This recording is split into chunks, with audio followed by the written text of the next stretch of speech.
अब कैसे तुम्हें बताएं, अगर वो बच्ची सही आचरण से चले तो एक परिवार को संभाल सकती है। अगर उसने आचरण अपने बिगाड़ लिए तो देखो आप पति हो, आप कह रहे हो तलाक की स्थिति, अगर तलाक होती है तो उसका भी जीवन संकटपूर्ण है और आपका भी जीवन संकटपूर्ण है। तो हमें लगता है अगर छोटे छोटे बच्चों के आचरण पवित्र कराए जाए, उनको व्यसन मुक्त किया जाए, कोई बच्चा व्यसन न करे, तो हमारा जो नवीन भारत की पीढ़ी है ये बहुत बढ़िया हो जाए। अब वो बच्ची अगर नशा ना करे, गलत आचरण ना करे, अपने पति से प्रेम करके एक सदगृहस्थी बचा सकती है कि नहीं बचा, पर वो आदत, तुम्हारा जीवन तुम्हारे हाथ में है। अगर तुम गलत आचरण करोगे तो तुम दुखी हो जाओगे, अच्छे आचरण करोगे तो सुखी हो जाओगे।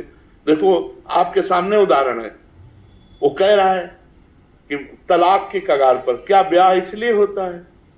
सदगृहस्थी बिगड़ गई कि नहीं बिगड़ गई? माना तुम दूसरा कर लोगे, तुम दूसरा कर लोगे, लेकिन आचरण अपवित्र हो रहे ना, भावनाएं अपवित्र हो रही ना। अब इन बातों को कैसे समझे? हमारा भारत देश है, इसमें एक बार जिसका पाणी ग्रहण किया, जैसा बच्चा कह रहा है आजीवन निर्वाह करना, पर दोनों उसकी योग्यता को समझे, पाणी ग्रहण की महिमा को समझे। जैसे माना आज हम वर का वर्ण कर रहे हैं, आज हम किसी लड़की का वर्ण कर रहे हैं, अब हम दोनों गलत नहीं करेंगे, अब दोनों मिलकर हम चलेंगे और अपनी गृहस्थी को बसाएंगे। ऐसे विचार कर लो।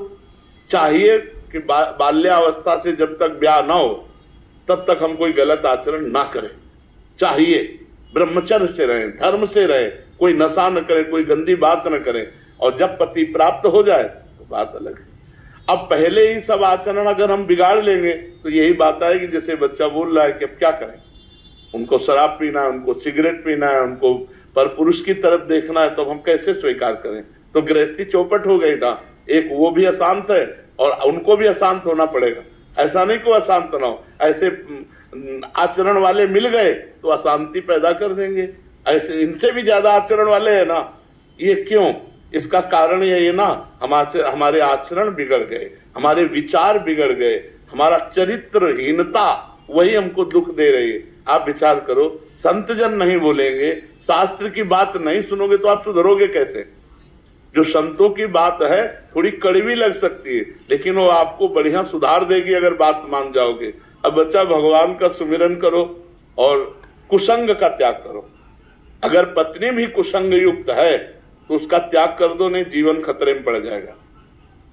पक्की बात है, जीवन खतरे में पड़ जाएगा। जो गलत आचरणों वाला है उसे आप सुधार नहीं सकते, अपने को बचा सकते हो।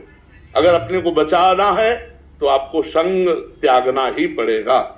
अगर ऐसे आचरणों से युक्त हो और सुधरने की गुंजाइश ना हो तो तुम भी भैया आनंद से जियो और हमको भी आनंद से जी ले दो।